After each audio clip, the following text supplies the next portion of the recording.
Tasoma katika kitabu cha Mwanzo sura yake ya 14 na tutaanzia hapa kwa mstari wa 12. Sura ya 14 mstari wa 12, Mwanzo, Genesis chapter 14 verse 12. Nasema hivi: wakamtwaa Lutu mwana wa nduguye Abrahamu aliyekaa huko Sodoma na mali yake, wakaenda zao. Siku ya leo nawaletea silaha za vita. Pointi ya tatu katika somo letu. Pointi ya tatu, silaha za vita. Unajua, unapopigana vita ni lazima ujue silaha za kutumia katika vita. Sasa ukinifuata katika somo hili la silaha ya vita, utajua ni vita gani ambayo unapigana na vile vile ni silaha gani ambayo unatakiwa kutumikisha wakati unapigana hiyo vita ambayo unapigana nayo. Hapa hivi maandiko nazungumzia kuhusu habari ya Lutu. Lutu walipotengana na Abrahamu, Lutu akachagua eneo ya bonde, akaenda huko.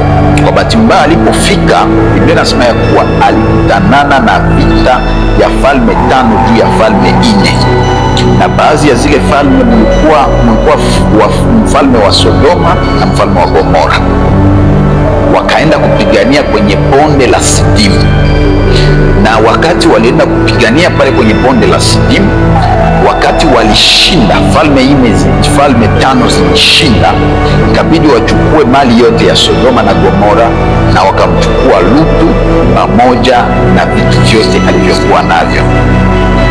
Sasa ukisoma hapa katika kitabu cha Mwanzo tu sura yake ya 14 mstari wake wa 14, 14, Genesis 14, Biblia inasema hivi: Abrahamu aliposikia ya kwamba nduguye ametekwa mateka, akawapa silaha vijana wake waliozaliwa katika nyumba yake, watu 318, akawafuata mpaka Dani. Sasa hapa hivi Abrahamu anasikia ya kuwa katika vita, kwa uwanja wa vita, wamemchukua mateka ndugu yake Lutu. Alichofanya Abrahamu ni ikabidi sasa awape watu ambao walikuwa ndani ya nyumba yake, watoto aliyokuwa nao ndani ya nyumba, aliyowauza kwa mali zake, walikuwa vijana 300 na zaidi. Wote akawagawanyia nini? Silaha za vita. Silaha alizowagawanyia ni nini? Ilikuwa ni mikuki, ilikuwa ni mipanga na vingine vya kufanya vita, sababu ile ilikuwa ni vita ya kimwili.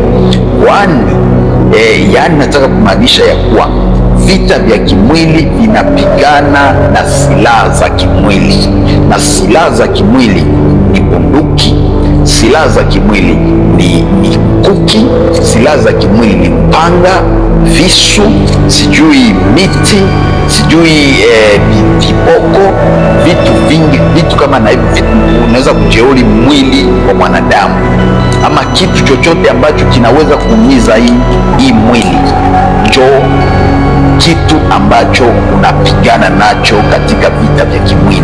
Vita vya kimwili, silaha ambazo tunapigana navyo ni silaha za kutengenezwa na mikono ya wanadamu.